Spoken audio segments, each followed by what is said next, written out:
Hey, baby.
The Badlands, what are the Badlands? Explain those Badlands.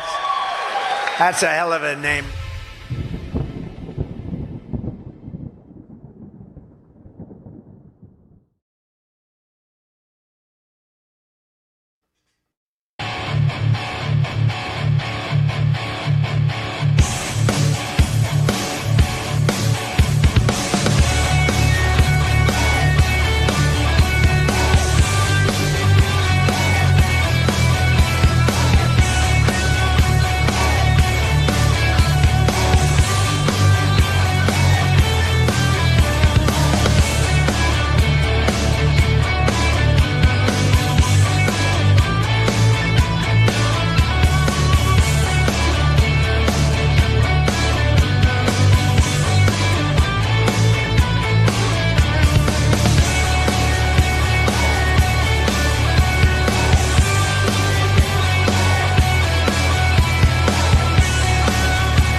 What is up, everybody? Welcome to Brad and Abby Live via flashlight. We are in the middle of a blackout right now, and we are on battery power. We're going to try and get through it. Hopefully, we'll get through most of the episode.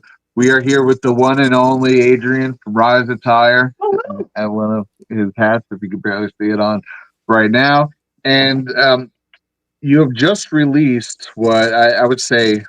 I don't know. It could be some of your finest work.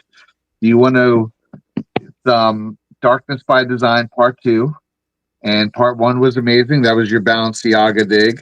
Now we have this, which really expands on it, and it kind of grips you right off the bat by evoking images of that infamous Rothschild party that we've become so acquainted with. But we obviously don't want to give too much away. We will have a sneak peek, 2 sneak peeks during this episode, which should be pretty exciting to everyone there. But before we get into it, Abby, if there's anything you want to add, and then we'll roll. Oh no, I'm just super excited. Adrian, it's always amazing to have you on, and I was blown away by this video.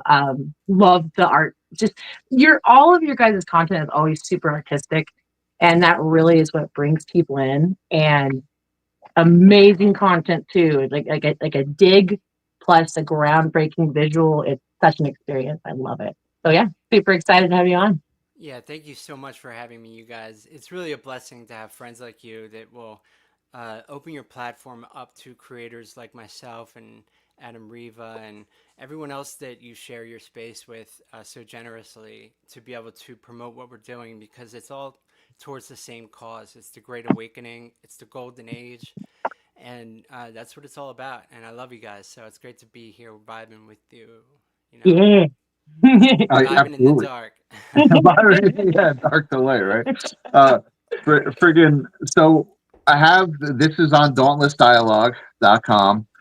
And you said that Adam is very generously doing another special, right? For you being on here. Yeah. So how am I coming through, guys? Oh, you're coming through great. Yeah. People are saying it's typed low, Adrian. Can't hear Adrian. Uh-oh. Oh. Oh, interesting. How about that? Yeah, that's louder. Is Yeah, that a little better? definitely turn it up. Yeah. Turn it up. Oop. Okay, let me just double check real quick. Do you guys have like an ad? Yeah. You're gonna play Yeah. it? Why don't you play that? And we'll... Perfect. Yeah. The Scales Freedom Collection is where the open ocean meets the red, white, and blue seas we call home. Inspired by salt air, tight lines, and the rhythm of the tide and waves, this collection channels the spirit of freedom through the lens of the waterman's lifestyle. From long-sleeve performance shirts built for the elements to butter-soft tees and hats I was adorned muted. with bold ocean-inspired Americana prints. Every piece is designed to keep you cool, protected, and connected to the water that sets us free. From weed lines to tree lines, we love our freedom. So shop now at badlandsmedia.tv/scales and enter the promo code Badlands at checkout for 20% off your next purchase.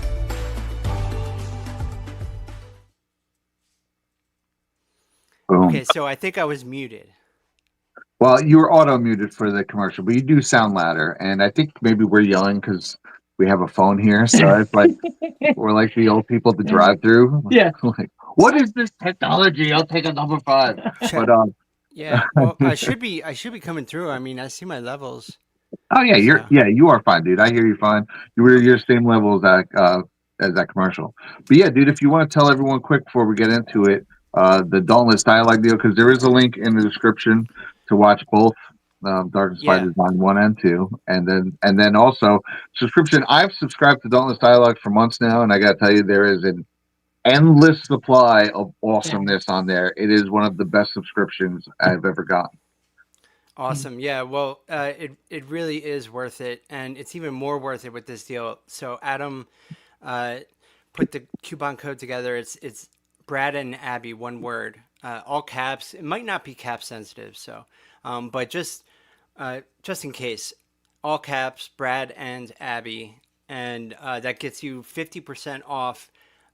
Either if you want to do 1 month, if you want to pay monthly, or 1 year. So 50% off a year subscription is pretty banging. Oh, that's huge. So thank you. That's awesome. Yeah, guys, definitely go check it out. It's well worth it. If you want to watch the film, it's available behind the paywall on Dauntless platform now, and it will be so for next few months, and then it'll come out on Rumble. But if you guys want to check it out, and hopefully we could spark your interest enough to want to check it out if you're not already subscribed.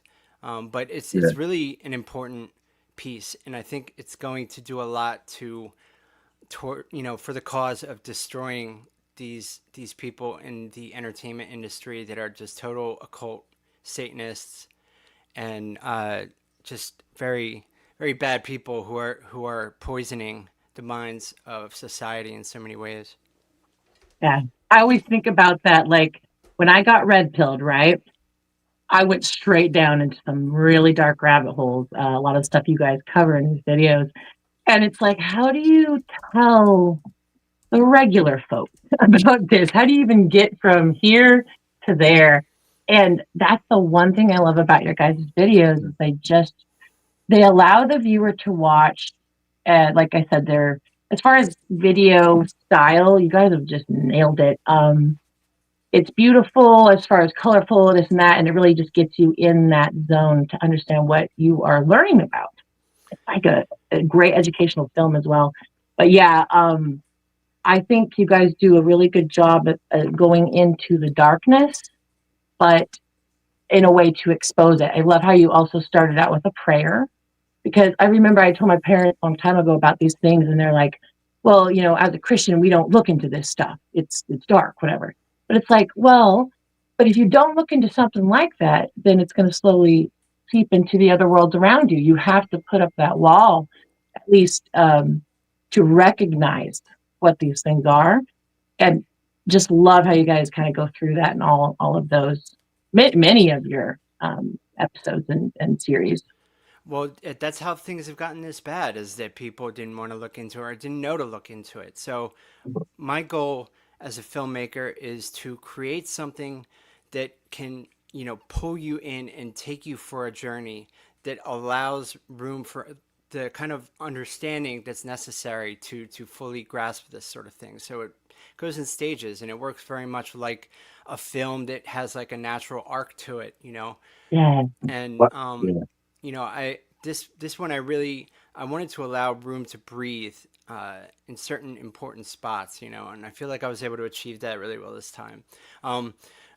Before we get into the weeds of it, I feel like it's probably worth setting it up a little bit for the audience. For those who haven't seen part one is actually available for free to watch on Rumble, on Dauntless Dialogue's Rumble channel, which is available now. At any point you guys can go watch it, and that's setting the stage, that episode, and what that whole piece is about is focused on Balenciaga ad controversy that happened back in 2021. And in that documentary, we basically got to the bottom of the rabbit hole when it came to like the major players working for Balenciaga, and examining some evidence that they dropped as like an Easter egg in one of their own promotional videos. It was basically like this 3D, like they released one of their collections through like a 3D game that you could play. And in that game, we found some really important clues that allowed us to like dig into the philosophy behind what they're doing. This sort of like war on conventional norms and war on God that they've waged. And their fashion, their angle of fashion is just one of the many ways that they're coming at this war with. And it actually goes back to Paris and to a cult called Acephale that was coming up in the 1930s in Paris, and basically claims to have subverted the surrealist movement for the purpose of their war on God. And the surrealist movement came out of Paris in the 1930s, around that time, in the early What was 1900s. the surrealist movement? The surrealist movement was like Salvador Dali, Magritte. There's a bunch of other important painters that called themselves surrealists, and basically the whole goal behind surrealism. And don't get me wrong, like I love some of that stuff. Like I've been to the Dali exhibit. I love his paintings. He's a brilliant artist, unbelievable painter. I've seen paintings of his that are like 2 stories tall that are just like unreal. Yeah. But it's kind of like, they use those kinds of artists, that kind of talent. And even if they know it or not, I think Salvador Dali probably know it. I think he was down with the cause. As much as I hate to admit that. But not everything everyone always. Yeah, not everyone, definitely. But you only really need a couple key people, right, to do it, infiltration and to hijack something that was otherwise well-intentioned and use it for nefarious purposes, right? So basically, we draw a thread, and in this one that leads, that starts in Paris in the 1970s at the surrealist ball that the Rothschilds threw, that they were actually talking about last night, coincidentally enough, on Baseless Conspiracies. They hit on a bunch of things in Baseless Conspiracies that are addressed directly in this documentary. I was watching it. I was like, what? Dude, it's so funny because I was watching some Baseless too, and Abby and I, we just watched Kill Bill Volume 1, and then we were talking about how Tarantino was really inspired by Kubrick, and then that started that conversation, and then when we started talking about Eyes Wide Shut, And we were like, we got to really dig into that. And then, Yes. this is like, what, a week ago? Yeah. And then we put it on Baseless and it was like, oh, wow. It was so weird because I never watched Kill Bill before, and I'm watching it, right? I told Brad, I was like, whoever made this movie is brilliant. I said, it reminds me of The Shining. Yes. Yeah. I said, it reminds me of The Shining. And I was like, and Brad knows all these directors' names.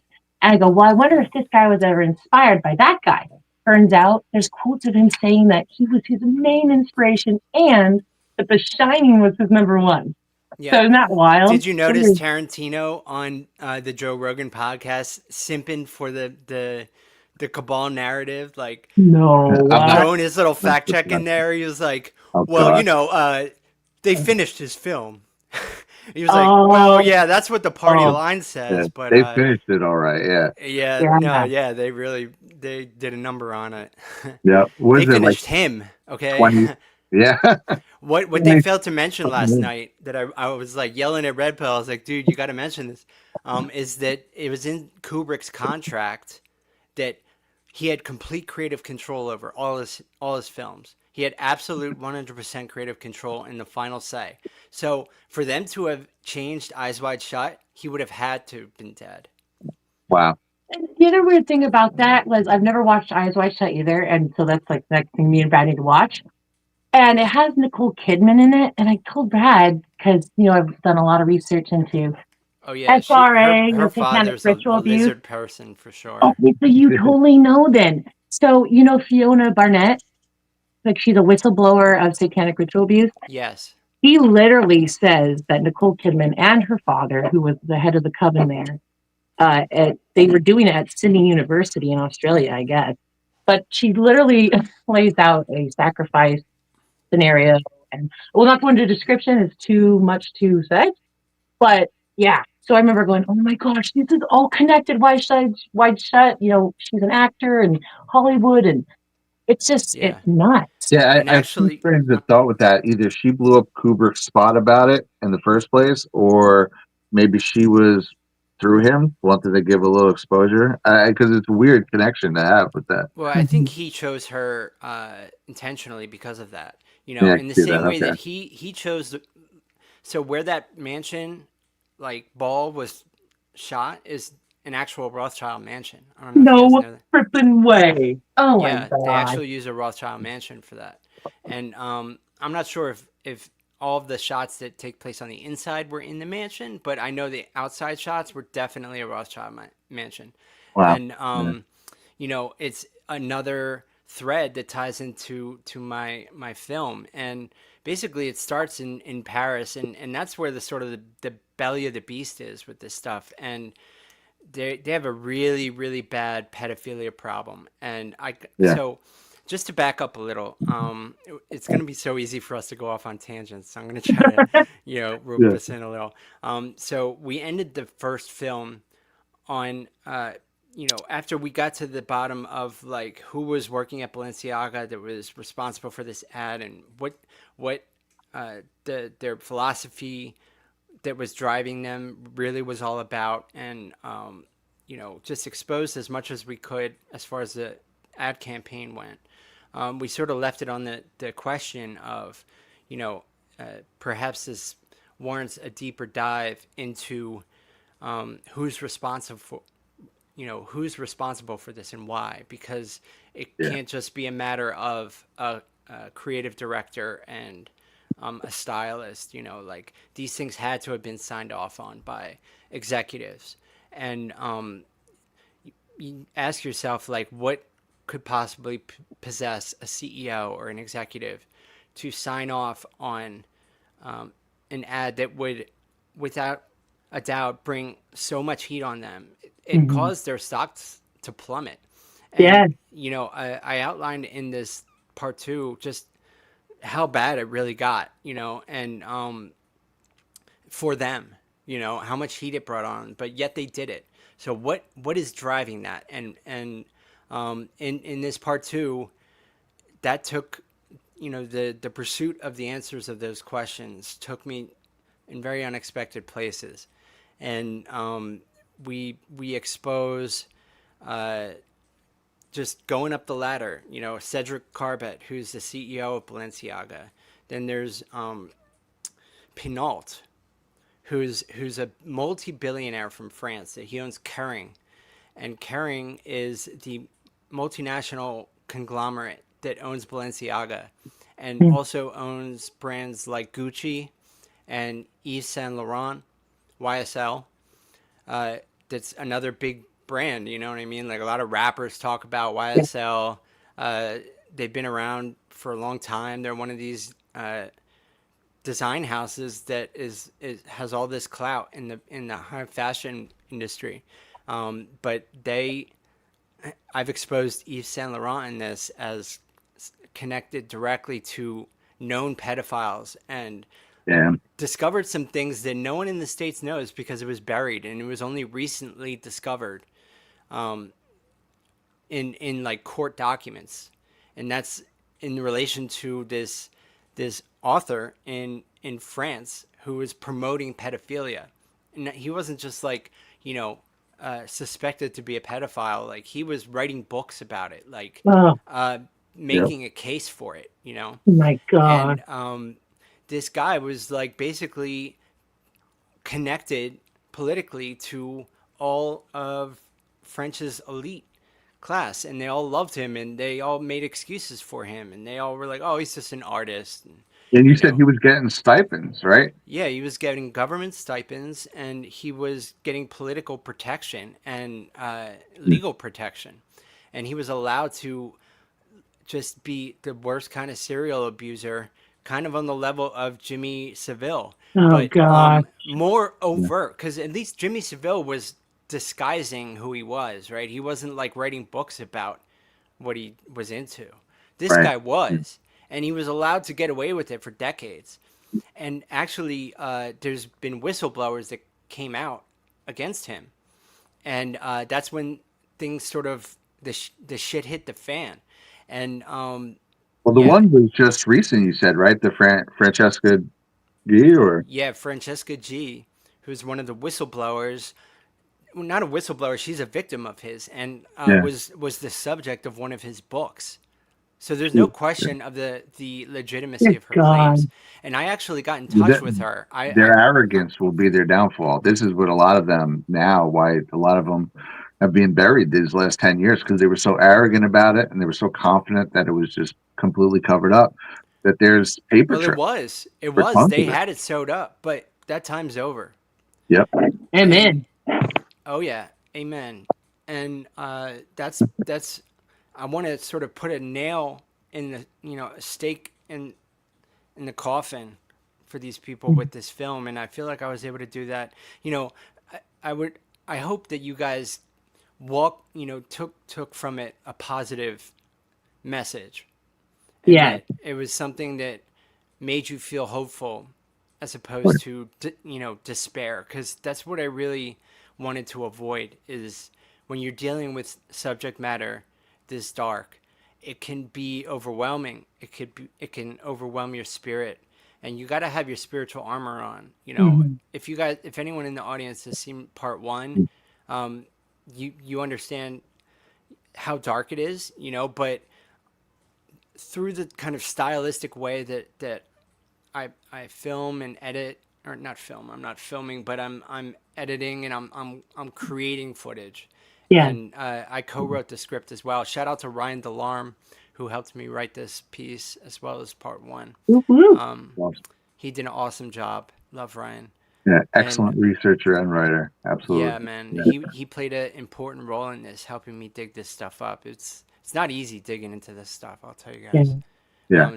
It takes a toll, but it has to be done. Someone's got to do it, and I just feel kind of uniquely qualified to present this specific kind of subject matter, that in such a way that is lighter, or at least like a little more like fluid and kind of a roller coaster, like a fun ride, as much as something like this can be fun.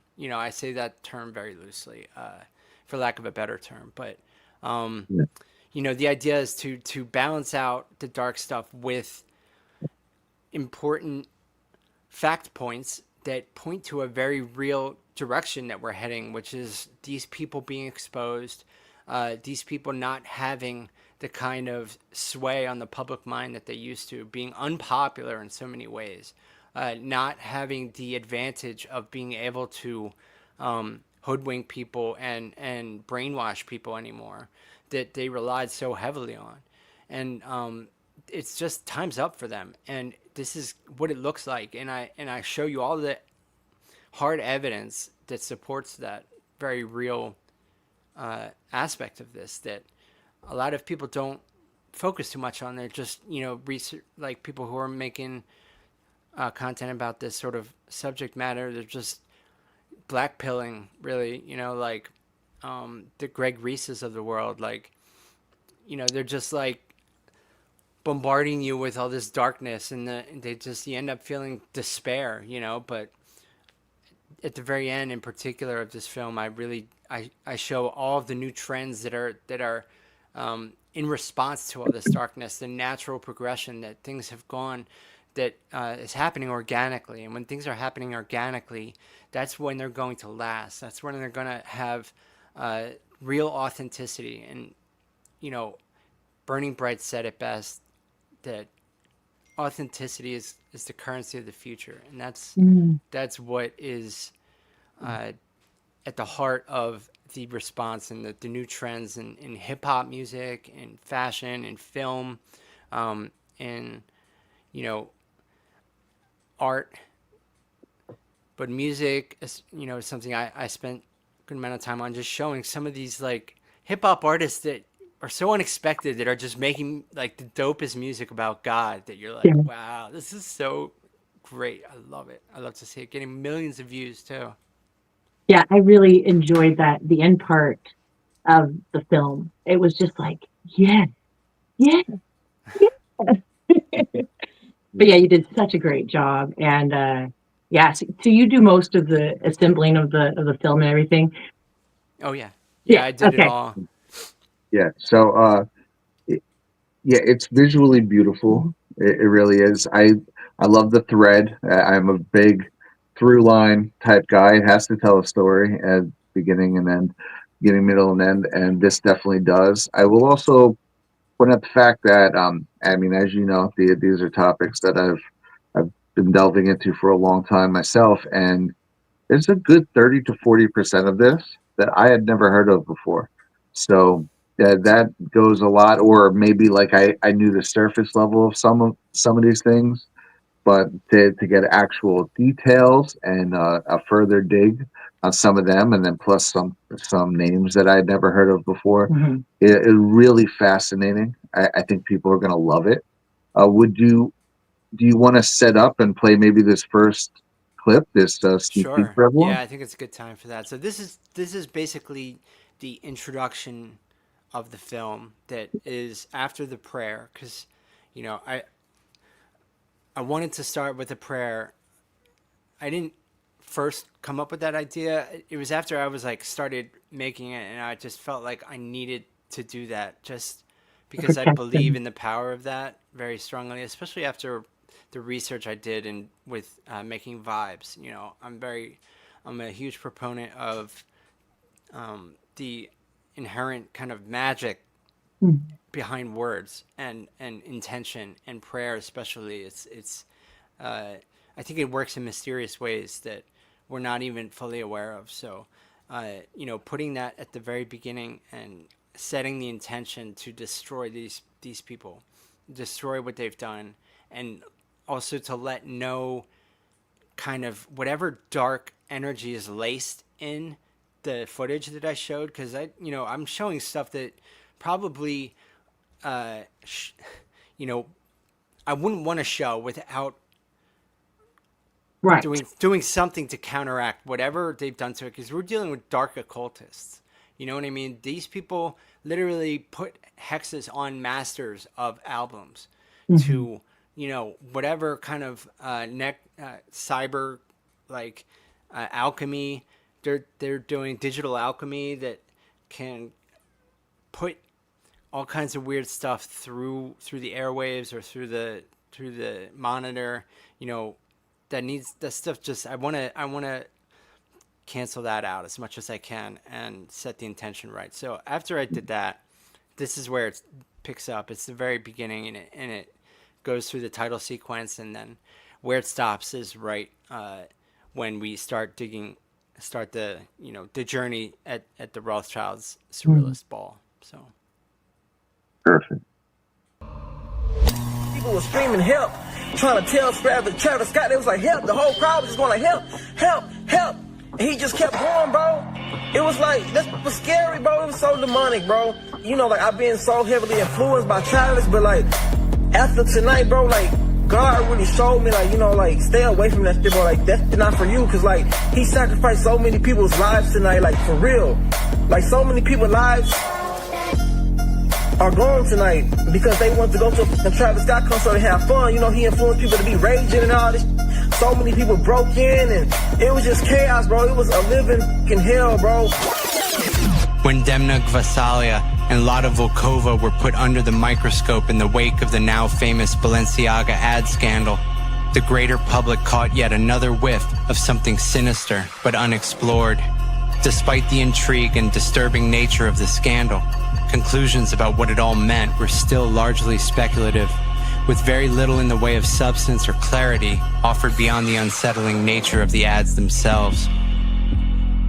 As with similar topics, like Pizzagate and the Epstein mythos, the public was left with more questions than answers.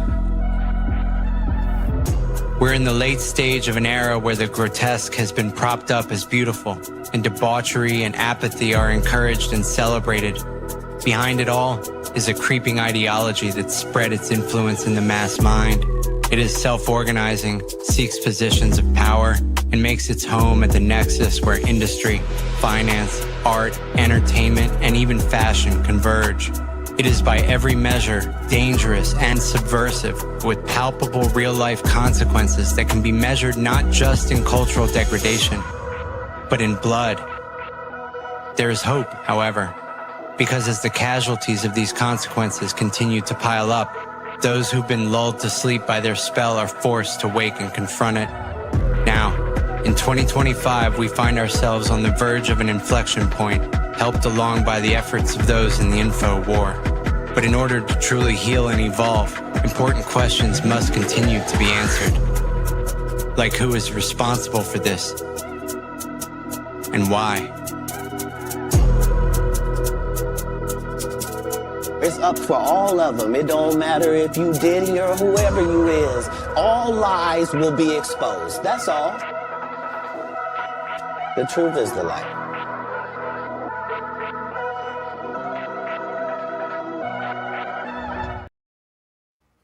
Amen. Well, dude. Yeah, I like that you use that Cat Williams clip. Yeah, shout out to Cat Williams. Man. He definitely at least semi-red pilled Shannon Sharp in that one interview. But Oh, yeah, yeah. he's always talking some truth. Shannon Sharp was like, I'm gonna need another one of these drinks. Yeah. Like, yeah, I don't know what I got myself into here. Now you start going down like a rabbit hole after that, from Rothschild and through a lot of the French elite. And I agree. A lot of this does seem to have at least a very strong root in France and the French society from those days. Do you want to go into? Obviously, we don't want to give too much away, but even if people know the names, the way you put it together and the deep dive aspect and also the visuals are just so beautiful. Everyone's going to want to watch this anyway. But Matt Sneff is one that was really intriguing to me, and that's someone I never heard of. I don't know how much you'd want to talk about him. Sure, yeah. So he's someone that I hadn't heard of either. I discovered through the process of researching for the film and writing it with Ryan, and he's someone who was highly regarded in France throughout the 60s, 70s, 80s, and he put a bunch of books out, and he put a book out called A Hellish Gallop. Right, and A Hellish Gallop was his diaries when he was, on a romp through the Philippines, and I pulled a quote from the book that I used in the film just to illustrate, as sick as it is, just to illustrate the level of audacious, just how bold and sick this person was, while being completely excused and completely allowed to operate unchecked. He said, sometimes I'll have as many as 4 boys in my bed at the same time, from 8 to 14 years old. That's what he said in his book. And if he's writing that in his book, what he's doing in real life is 10 times worse. Yeah. So the French establishment was big fans of his. And Yves Saint Laurent, YSL, for anyone who owns anything from YSL, I suggest you burn it. I suggest you make a TikTok video and burn it, and use the hashtag burn Saint Laurent. Nice. I tried to end. I threw some footage in there of a YSL purse burning at the end of it, just to see if we can get that going. Burn Balenciaga was dope. We should try that again. Yeah. Yves Saint Laurent was, and this came out in the court cases. So after the first whistleblower released their tell-all memoir of their experience with Matzneff when they were 14, starting at 14. Her name is Vanessa Springora, and she put out a book called Le Consentement, which is French for the consent. And it basically blew up Matzneff's spot and all the French elites that were protecting Matzneff, and caused a huge uproar in among the French people. And to be clear, the French people are about as down with this stuff as we are, but they don't have the same kind of sway over their government that I guess we do, Right. but definitely in comparison, they're much more helpless when it comes to their elite class. At least, the elite class in America has to hide their sick proclivities, right? But in France, they weren't even really hiding it. They were just, poo-pooing it. And Vanessa Springora's book blew up that spot. And after public backlash was so strong, Matzneff finally got arrested. And in the court documents, that discovery, it came out that the hotels that Matzneff was using for years in the 80s to evade authorities while running around with Vanessa Springora as a kid. The authorities were kind of trying to stop him. They had a couple police chiefs that weren't cool with it, and they just kept getting squashed on by these French politicians and stuff. But they were still chasing him around, so he would have to, he would put out books, no big deal, but there was a few years where he had to evade authorities, and the hotel rooms that he was staying at were paid for by the YSL design house. And that came out. And this came out, and no one heard about it because it was basically buried by Kering that owns YSL and also owns Balenciaga. So they own Gucci too, as well. Yeah, they own Gucci too. Oh my God. So you have Kering, this multinational, international conglomerate, right, that is propping up brands that promote pedophilia. Because YSL has really questionable ads as well. They have kids looking emaciated, half naked, with tattoos. Kids that have tattoos, it looks like branding basically. They have really questionable ads as well.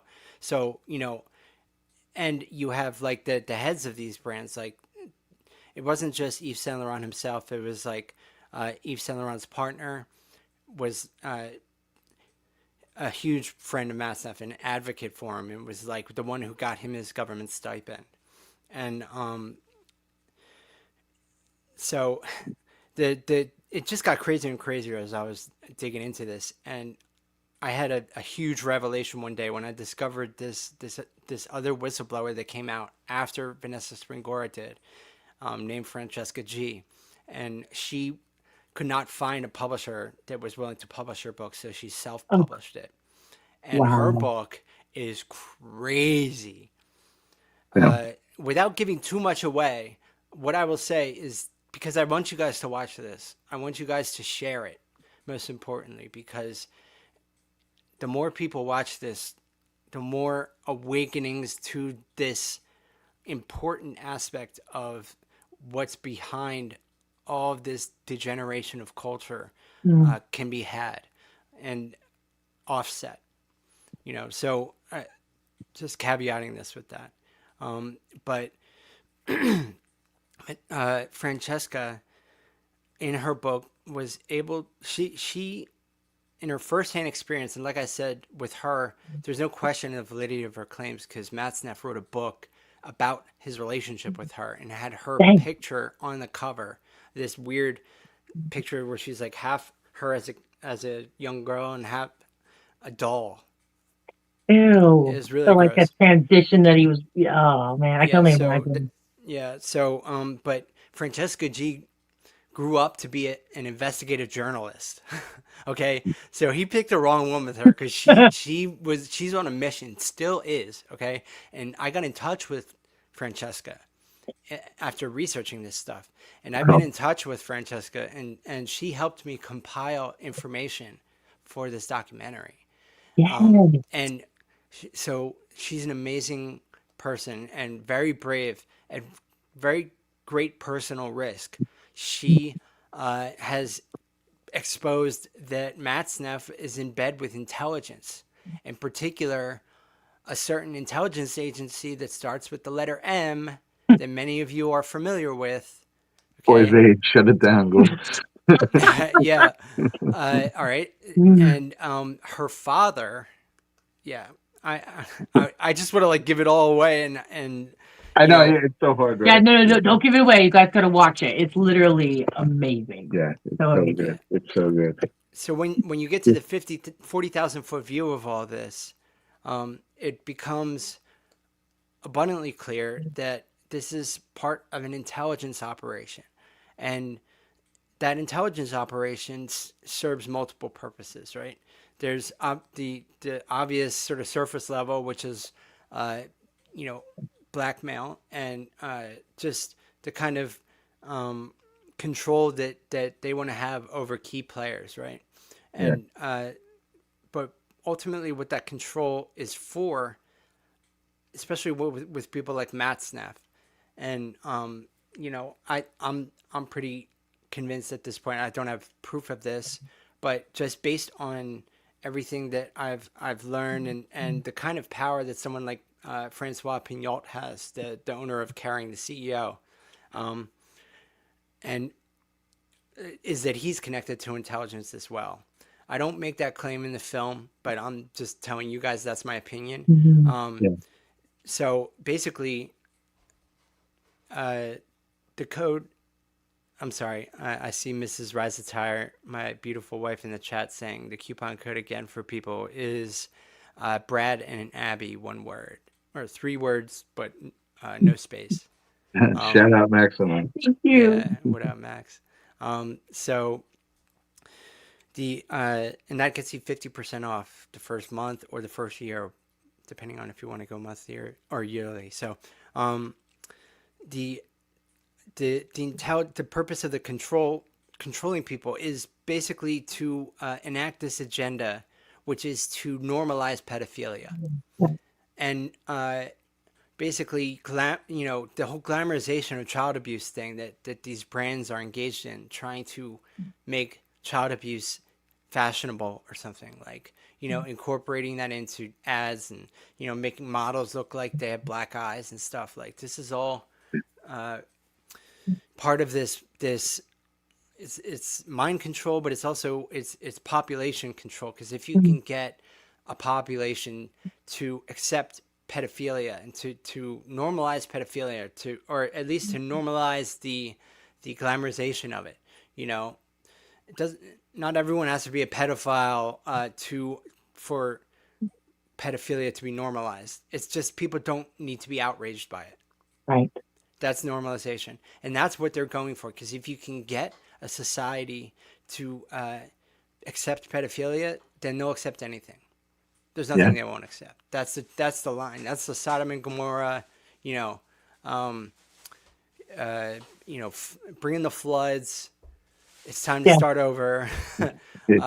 Moment. Okay. There's been an overall like pedophilia and just Luciferian dark occult sheen that has been pushed over society, especially ramped up over the last 30, 40 years, right? Music is you focus a lot on that, like pop and hip hop, where they're just really steeped in it. I think growing up as a huge metal fan, it's steeped in it.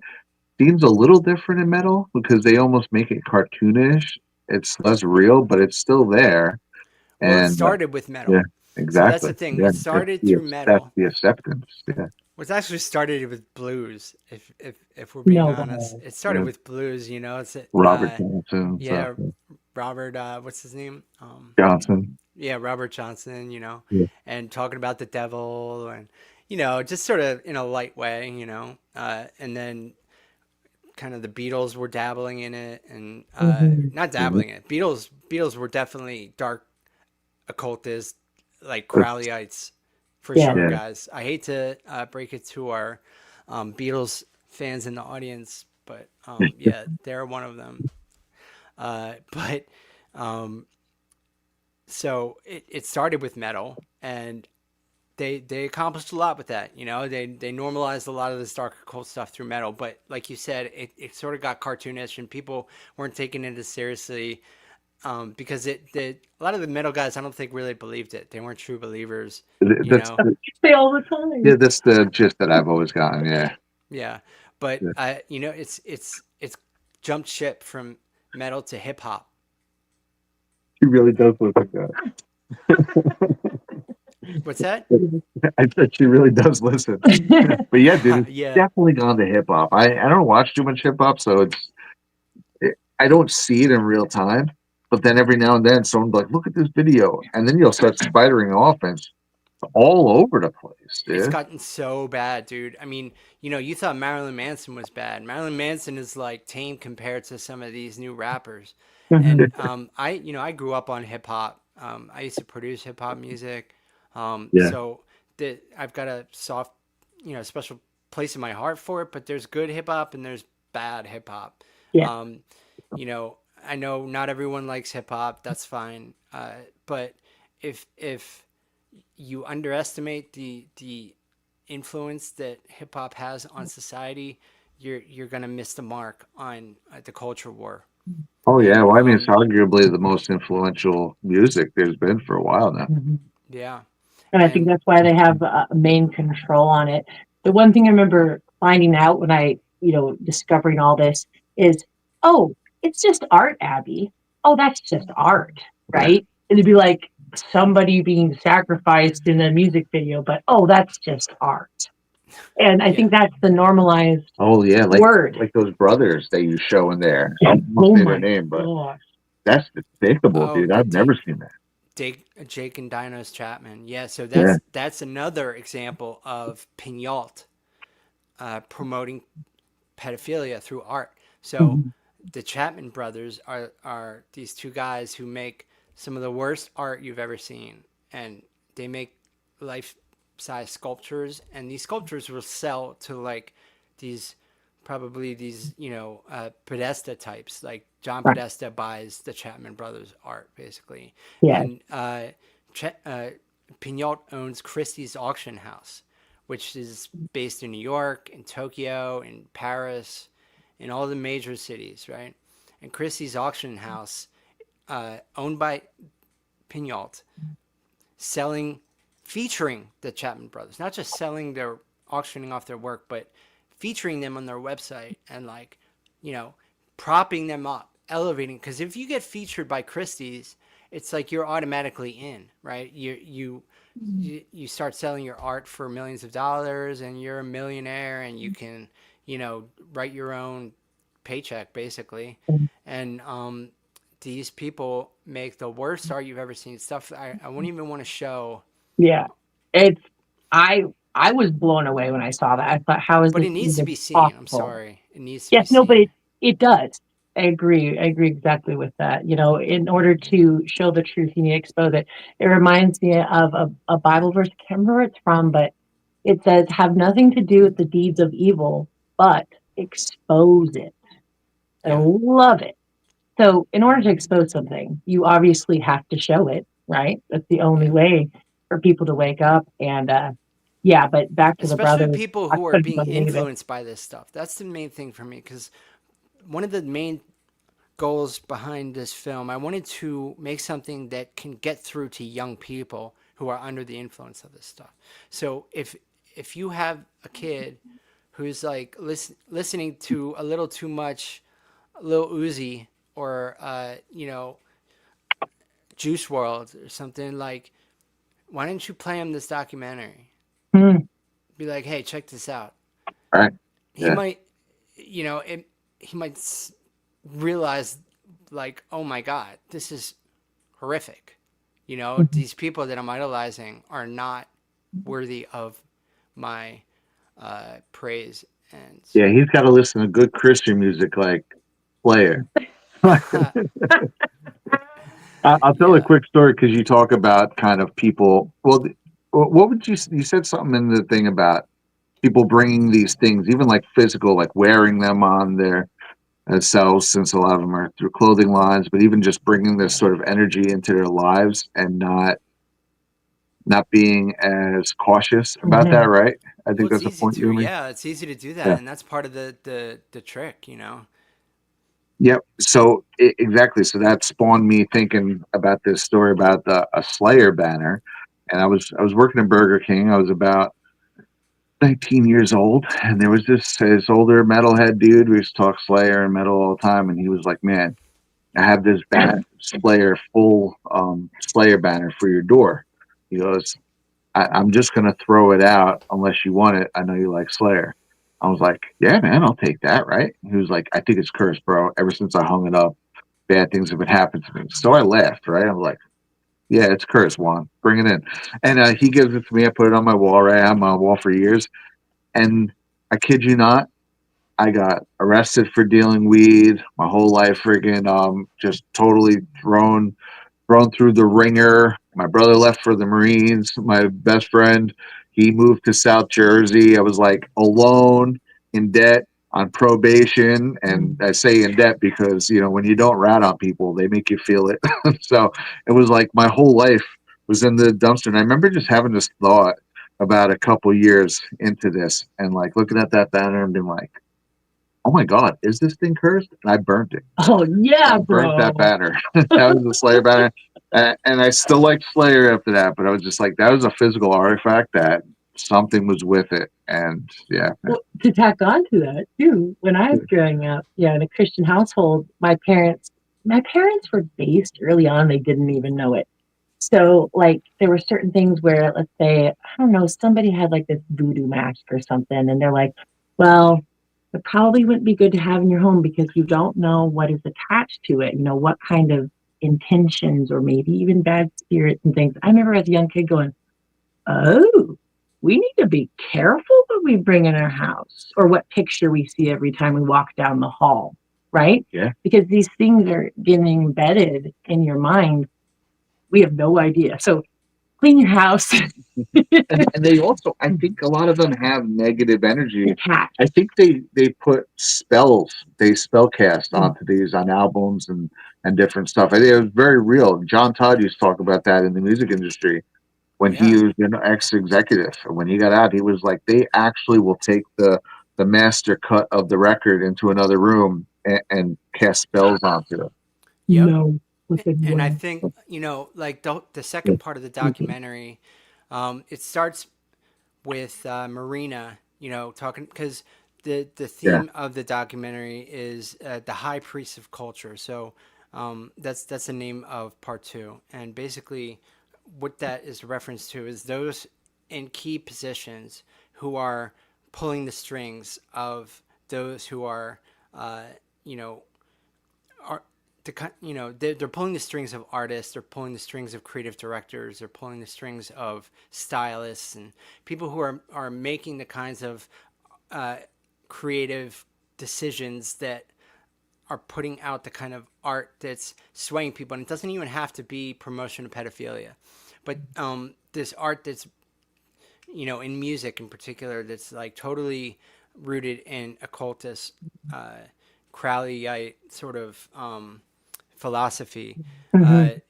That's who we're exposing. And there's a key figure in this that bridged the gap between the fashion world and the music world perfectly. Her name is Michelle Lamy, and she is someone who's on the level of Marina Abramović, if not more powerful, I would argue. Yeah. And Marina Abramović has said that Michelle Lamy is more influential than she is. Oh, she has said that. Wow, that changes a lot. Yeah, and no one knows about her. No one knows about her in our circle, at least. And I know about her, and you're gonna know about her after you watch this, because she needs to be as much of a household name as Marina is, because she's just as bad, if not worse. And I would argue more influential on the people who are influencing your kids. And she's the type that the record execs would call to get that hex thrown on a master copy of an album, Brad, like you said. Yeah. Like she's the type that would be the one that they call, or when an artist is going to like level up in their career and they're ready to like do that through the dark path, which you can see. You see these artists that like start off very wholesome and then they just get real dark, and it's like it was like a Trojan horse almost, like those people are using the occult to advance their careers, and they're consciously doing it. And I show examples of that, and I show some of these artists that are really, really big artists, the people like Travis Scott, who is behind the Astroworld tragedy that happened. That's another focal point of this documentary. We get into Astroworld, and when you guys saw the intro clip, you saw that the testimony of that kid who was at Astroworld, and he's like talking about what it was like being there, and that it was like a living hell, and it was demonic, and that 10 people died. 10 people. And Travis Scott is 100% responsible for Astroworld tragedy, and he's never been held to account. But he has become tremendously unpopular. So there is a light at the end of this tunnel, is that these people, their mask has slipped, okay? It's gotten so bad that they've drugged their fans under in the process of pushing things to the extreme, that their mask has slipped. And that's a great cue up for the second clip, if you want to play that. Perfect. The fruit of their art is empty, always teaching us to worship at the feet of the material self, making truth whatever you make it, and morality obsolete. This is the class of artists Lamy cultivates and mentors, and the negative effect their influence has had on society cannot be overstated. That, ultimately, is the point. But as their postmodern ethos forces them to push the envelope to its very limits, they drag their fans under in the process, and their mask inevitably slips.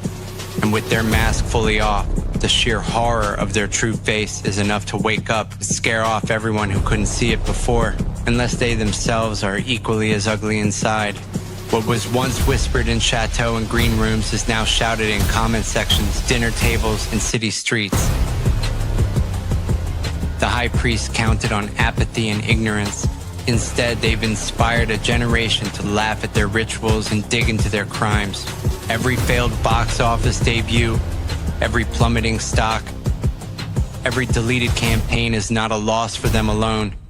It's a victory bell for the rest of us. You're in no position to lecture the public about anything. You know nothing about the real world. So, if you win, right, come up, accept your little award, thank your agent and your God, and fuck off, okay?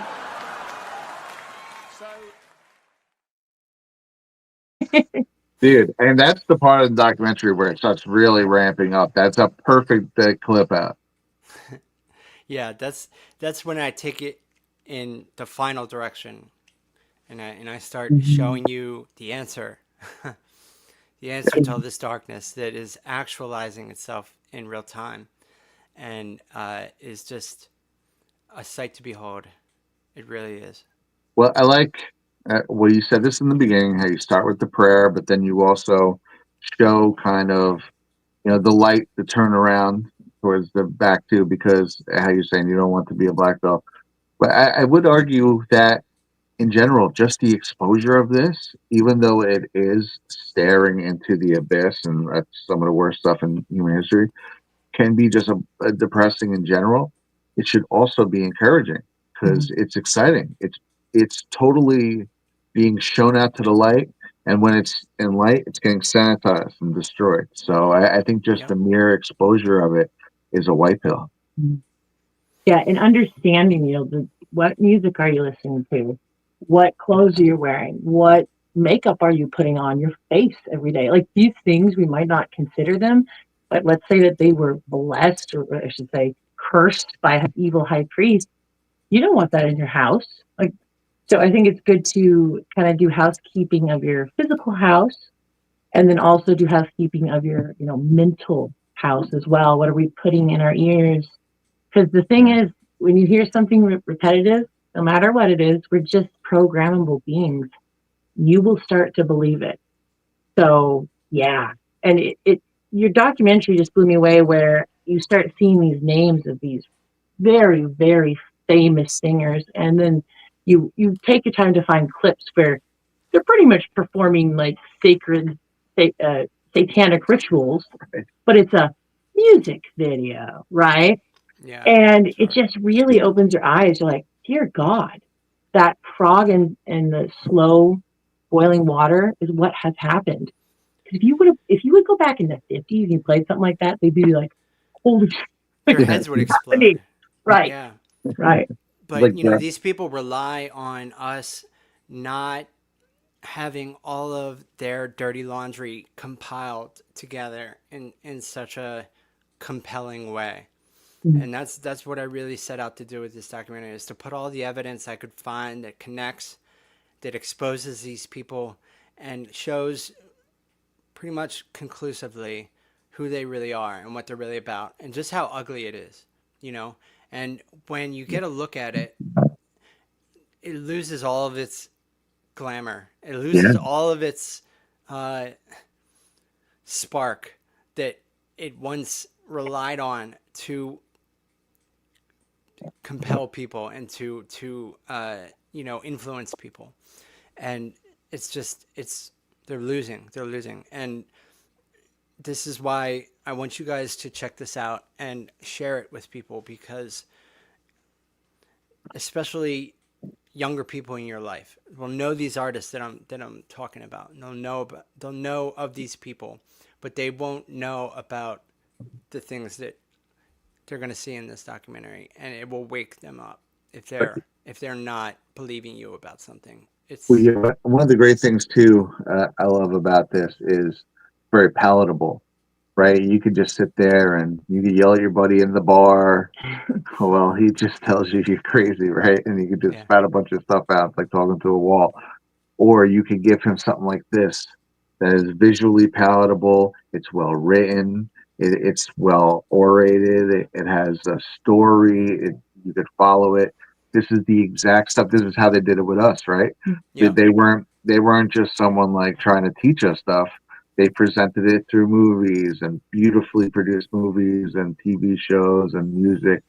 And that's exactly how we counter it. That's why it's so great.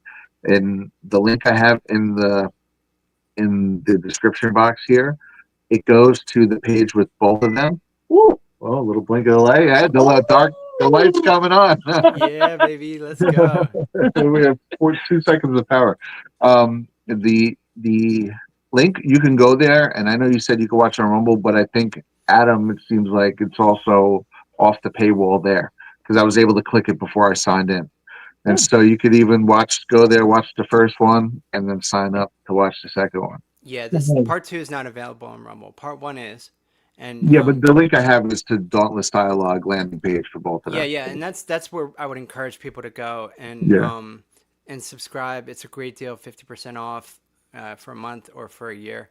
And while you're there, you're gonna find amazing content from all subjects and topics, all done equally as high production value, just masterfully done, especially by my homie Adam Riva, who, if you guys aren't aware, is the mind behind the amazing Badlands documentary, Time of Deceit. Yep. Which man, Time of Deceit is I love just, that. oh my good. God, it's so good. It's so good. Yeah. He did the Crucible of Donald Trump as well, and also he did the Flynn documentary, which is another classic in the truth movement, right? So good. All of it. And he's the man behind Dauntless Dialogue. Well, it's just Dauntless now. We went through a little bit of a rebrand, not a rebrand, just a reimagining of the brand, focusing it down to just its purest form, which is Dauntless. And we also did a whole new logo and typeface and word mark, and Adam's getting ready to launch a new app, a whole new user interface that's like on the level of Netflix and Hulu and Amazon Prime. It's as good. The functionality is incredible. It's incredible. And it's going to be available on like the App Store and Google Play and on your Chromecast and stuff. And it's like literally you can create playlists and it will recommend based on what's trending and based on your watching history, and you can just dive into this content and you can use it to red pill people really well. I know people on Badlands, there's a debate as to whether or not people can still be red pilled at this point or woken up at this point.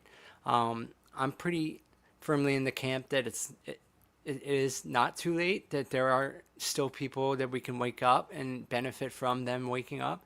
Because I think when people wake up this late in the game, they're that much more energized and they feel that much more compelled to do something about it and to change and to make up for lost time. Some of the most based like truth warriors I know woke up pretty late in the game, and they're just all in, and we need as many hands on deck as we can, at the very least, to just create the parallel society and culture and economy that we need to create in order to just completely cut these people out. Yeah, it's totally over, and I wasn't aware of such a debate, but yeah, I think red pilling is the most important thing ever. Never too late to red pill someone, red pill your friends, and there's so many people who are dying to red pill their friends and family, but they need things like this movie or things like other like palatable breakdowns and documentaries or dig videos to help them, to show them, and to have the sauce that is just so much better than, again, just kind of yelling at someone at a barbecue, bullet points. Just let someone else do the talking for you, because sometimes when it comes from you, especially if they're close, if you're close to them, they've things have built up over time where they they don't want to. It's a competition to a degree, and they don't want to be wrong, or they don't want to admit that you were right. You know what I mean? But like, if it's not coming from you, it takes on a different level of seriousness, right? And especially if it's presented in a way that they recognize. Like, I tried to style this like a music video almost, that's how it flows and that's how it feels. It's like and looks, it's like a music video, but it's just like a Moab red pill. 34 minute Moab red pill music video. I love it, dude. Yeah, and that's why I always love the digs and the red pills, and over the years I would always get the, hey, what do you think about blah blah blah in Congress this week? And I'd have no idea what they're talking about, because it's like Congress is like, I was saying. All right, I've been introduced to anime of late, right? Oh yeah. And Abby showed me like a movie was a Dragon Ball Z movie, right? Oh yeah, Jack on sure. And it was cool, right? It was like a movie. It was all like one quick thing. So I started reading on the website, and then it would be like, well, these are the story arcs. And like one story arc would be like 30 episodes. I'm like, well, I think I'll pass. So Yeah. it's like, to me, like Congress is like the TV show where it just never ends. It's freaking Yeah. Groundhog's Day with the same garbage, controversy every day. And, you know, I cover some of it, obviously. You know, I do several shows a week. But it's just, to me, I want the movie. I want the red pill. I want the dig. I want to know the dirt behind everything. And so, to me, the red pill, that's what moves the needle, Yes. right? We're always going to fight left and right, but And with politics, I want to say this as well, is that with Yeah. politics, it's a lot harder to get through to people because Yeah. people have their political leanings, and that plays such a, you know, they have their Trump derangement syndrome, you know, Yeah. and it plays such a major role in their ego and their, like, you know, it's just really hard to get through to people with politics. But with this film, it takes a totally different route. It's apolitical, really. I mean, Yeah. you could consider it conservative because it advocates for traditional values, but it does so in the cultural sphere and the artistic sphere, and it pleads the case of why that's important and why these people are attacking that, and who they are, and what it's all about. And when with politics, everyone is, you know, they've got their human masks on, right? So it's like it's hard. They don't come out wearing the kinds of things that Michelle Lamy wears. You know, they don't paint their fingers black and have gold teeth that, and you know, wear like upside down crosses and stuff. But these people do. So it makes it very obvious what they're about, and it forces you to confront it. It forces you to pick a side, because if you're saying it's okay, then you're siding with the devil, basically. I mean, it comes down to that. And if you're recognizing that it's not okay and it's gross, and these people are also into kids, it makes it that much easier to reject. What's his name? The president of the Latin American country, blanking, not Venezuela, El Salvador. El Salvador, yeah, Bukele. Yeah. He did an interview with Tucker Carlson. I almost included a clip from it in the documentary, but he He was was awesome. talking about going up against MS-13 and, you know, these like satanic gangs, and he said that he's like, well, they worship the devil, so they made it easy, you know. People, they're not down with that, and when these people make it that obvious that they are here for the devil, that they are enacting Satan's agenda, then it makes it very simple, the decision. Either you're with that or you're not. And if you're not, then you got to reject it. You got to, you know, push it away, get it out of your life. And sometimes people just need to be confronted with the ugly truth about it before they realize this is not for them. And that's what happened to that kid at Astro World. Okay? Yeah. And he says that, and it's a very important moment. And that's why I started off the film with that clip of that kid talking about his experience at Astro World, because the key thing that he says is that, you know, he's like, Travis Scott has been such an influence on me, you know, but after tonight, God just showed me that shit ain't for you, because, you know, so many people died tonight. So many people aren't here anymore because they wanted to go to a Travis Scott concert and have fun, you know, and he sacrificed them. It was a ritual sacrifice, I think, and I lay out the case for how that could possibly have been the case and what he got from it, you know, like, because it's not just something sacrifice isn't always just, like in Kanye's case, where it's like his mom got sacrificed. He had to give up someone that he loved. There's all these cases of that in Hollywood where people, before they can level up, someone in their life dies. But it's also like, if you're willing to give up, sacrifice the lives of others in some sort of like offering, like what I believe Astro World was. It was an offering, that Travis Scott did. Because if you look at all the things that he could have done to avoid it, even the simple thing as like stopping the show and being like, yo, there's an ambulance there. Let the ambulance go through. Instead of jumping on the ambulance and twerking like people were doing because Travis Scott didn't say anything. Yeah. He's like, the only thing he said was, oh, is that an ambulance? Oh blah, my blah, God. blah, blah, blah, blah, blah. That was it. Like, he didn't say anything. And the only wellness check he did was, yo, let me see your middle fingers if you're feeling all right. That was his wellness check. Wow. So if you weren't feeling all right, if you were being smothered, if your chest was being compressed by the weight of 55,000 people in a space only designed to hold 35, and you couldn't breathe, you just don't put up your middle finger, and Travis Scott will know you're not doing it. You're not doing well, and then he'll do something about it. That's Come on, man. Yeah. Travis Scott should be arrested. Yeah, I do agree with that. That whole thing is disgusting. Our battery is getting really close to dying, by the way. Oh, yeah. Hopefully we'll make it. But like I was thinking about all this. What was the one question I had? Okay, yes, it was back to the red pilling thing. I believe the red pilling is never done because beyond the physical red pilling, right? There's the ultimate red pilling, telling people about Jesus to save your soul from these terrible, the places that these people worship. Satan is a real place. Hell is a real place. I believe it. I believe we're all eternal beings. So I don't think that red pilling ever stopped. And that's what we're here for. God woke us up for a reason, and I'm definitely here for it. Amen. And you are too. And you are. And everybody watching.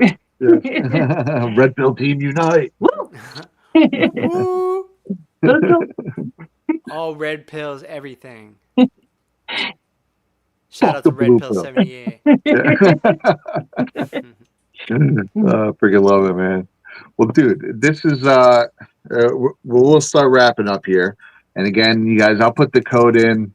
I have to do it through my phone. So once this is done, I'll put the code in. But to sign up for 50% off through Christmas, Adam was just saying, Brad and Abby, all one word and in caps. And yeah, and then you get that, and you get a myriad of other stuff. I believe Codex 911's on there. That one's for free to watch. But then there's a whole bunch of other cool 911 series that Adam has on there, and then I think Vibes is on there. Correct?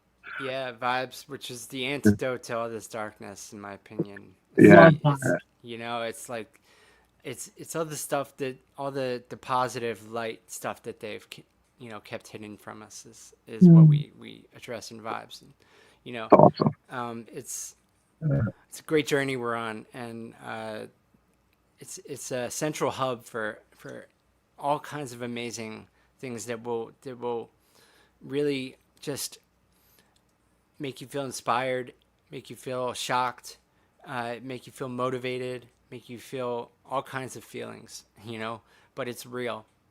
That's one thing. Makes you start to care.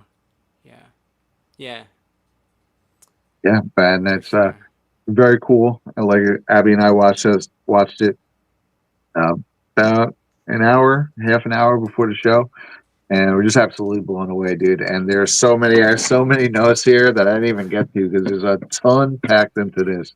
And yeah, we're really happy to have you on, brother, and to talk about it. Anytime you release anything, you always got a home here. You can come talk. Yeah. Also, go check out Rise Attire USA.com for some awesome merch. And you guys know I got like Codex 911 merch and stuff there, and a ton of awesome stuff. I have a bunch myself.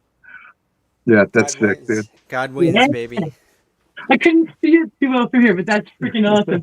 We have a tiny Yeah, little it's screen right in front of us. Archangel Michael putting a spear into the Oh, neck of the heck devil. yeah. Oh yeah, right on. That's Dude. my fave, man. Yeah. That's Yeah. my And it's fave. got That's awesome. Ephesians 6:12 going down the sides. Sweet. Fully protected. See, now that's like taking the culture back and then putting God's word on you instead of like these occultic symbols. And Exactly. it's Exactly. beautiful. Love it. It's using their tactics against them. Mm-hmm. And Yep. shout out to Badlands as well. Badlandsmedia.tv/rise. Get your Badlands gear. Yep, it's a freaking awesome, dude. Awesome designs, awesome stuff. Maybe one day we'll get a Brad and Abby live. Yeah. Yeah. Let's go. Let's go. We have a couple super chats before we go here. I am donning Abby's phone, so whoever thinks they've been talking to Abby in chat, you've been talking to me. Peyton Pooh says, "Why would you worship the created and not the creator?" Great show, guys. I tell stories too. I love it. Nice. Thanks, Peyton Pooh. And then we have also S. Boosin says, "Do you share anything in the video on Taylor Swift?" I don't. Not this one. So, No. right. I mean, so she was saying that one of my kids likes her and she feels so dark to me. Thank you for all you do. P.S. Brad and Abby, looking cool with the Chris Paul floating heads look. Yeah, about that, the Swiftie concerts and how everybody, I don't know if people researched that, how people just blank out and they don't remember it. So much so they had to have the press come out and say, oh, it's because they were so enamored by her. When you get so excited, you forget things. Yeah. I couldn't believe it. I feel like it's some kind of again, spell, witchcraft, something that's happening. That was a weird, dude. It was like they were all basically reporting amnesia from their concerts. Wow. Archie Jones says, "I hope you guys in Sparky are staying warm. I hope your power comes back soon. Praying for that. I appreciate that. And yes, we have a wood heat stove. So when the power goes out, the only thing that does stay is the warmth. Yeah. So Old school. I like it. it's a beautiful thing. And I know we have at least one more up here. Oh, you gotta scroll the chat. I love it. Yeah. Oh, and then also shout out Mindy Q gifted a subscription, and we were rated at some point by Zach. Yeah. Oh, Zach. Thank sweet. you. Thanks, Zach. And okay, Dix Sept says, "Great job plowing through a power outage, you guys." Yeah. You know, it's funny. It went out on you, Joe Alphas Make Sandwiches yesterday for about an hour, and then it came back, and I was in chat, and apparently it also went out on CanCon and Chrissy. Like I guess just after that, I get in chat, and Abby's downstairs talking with her mom. I probably should have jumped. You called me back up. Yeah, I know. I didn't even know they were still going. And I see CanCon's like, "Oh man, I had a great run on Battle Tank or whatever the frick, some video game." And I'm like, "What?" And then knows Christy's not there. And he's like, "Yeah, power just came back on." I'm like, "Whoa, that's kind of weird." Now we had snow, so there's total reason for us to lose our power, but like, that's odd that we both lost power at the same time, and it came back at almost the same time. Yeah. So anyway. Keep the power on, guys. Some Ghost in the Machine or something. Right? Yeah. But yeah, that's and I was talking in chat. I forget the Liberty Line, maybe. Okay, someone in chat was telling me I have some screenshots about some different battery packs. Again, I have this people in here that's down to 15%, and that's over the course of the show. Probably about a half an hour before the show to get everything ready. So it's been lasting pretty good. And but I need to get a full thing. It would be nice to just be able to turn my whole rig on. That would be the ideal thing. And get the generator going. But yeah, but I was thinking like, so this is cool alternative now. So when this happens, that we could still sometimes go live depending on how prepared we are or not. And obviously this is perfect It's got for a us. Cool look to it, you know. Yeah. I'm digging like the shadow cast on your face. It's kind of mysterious, you know. Ooh, yeah, telling this perfect for telling ghost stories. I mean, basically, what we did today. But exactly. Well, I appreciate it, man. If you want to tell everyone else one last time where we can find you, and then we'll lead you out with one more of our sponsors. Yeah, so if you want to find my work, you can do so at a few different places. First and foremost, riseattireusa.com. That's my streetwear brand that deals in the culture war head on. That's what we're all about, and we're fighting the culture wars through the angle of streetwear and apparel and wearing the truth on your sleeve, so to speak. And everything is handmade, custom made. We do manufacturing on demand, so when you get something from us, it didn't exist before.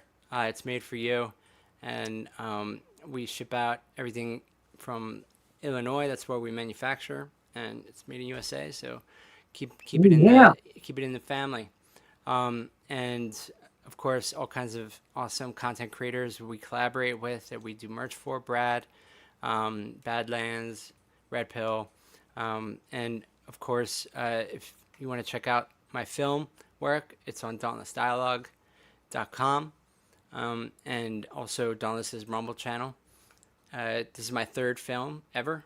My first, part one, you guys can see right here. I actually got an award for it. I don't know if I told you that, but at the 1A Film Festival in Texas over the summer, I went there and they gave me an award and they screened it, which was a huge honor. So this is only my third film. Congratulations. But, I've been doing, thank you. I've been doing video work for a long time. All the ads you see for Rise Attire, I did. So it's just another way that I'm able to express myself and put my talents to use for the culture war and for the information war and the spiritual war. So yeah, check out Darkness by Design Part 2, please. Share it out, and hashtag burn Saint Laurent. Yeah, let's go.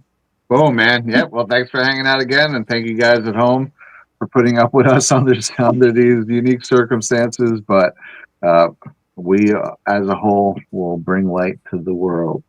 And we're going to leave you out here with a couple sponsors, and we'll see you next week. Thank you so much for having me, guys. Thank you. Thanks for coming on, brother.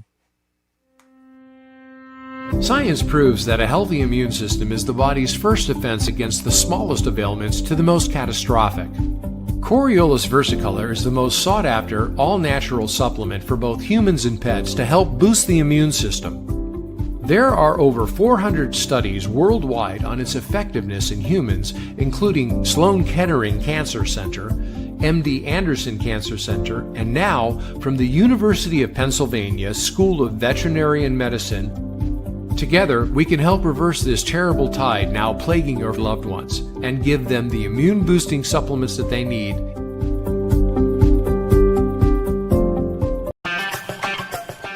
They say confidence starts with a smooth skin.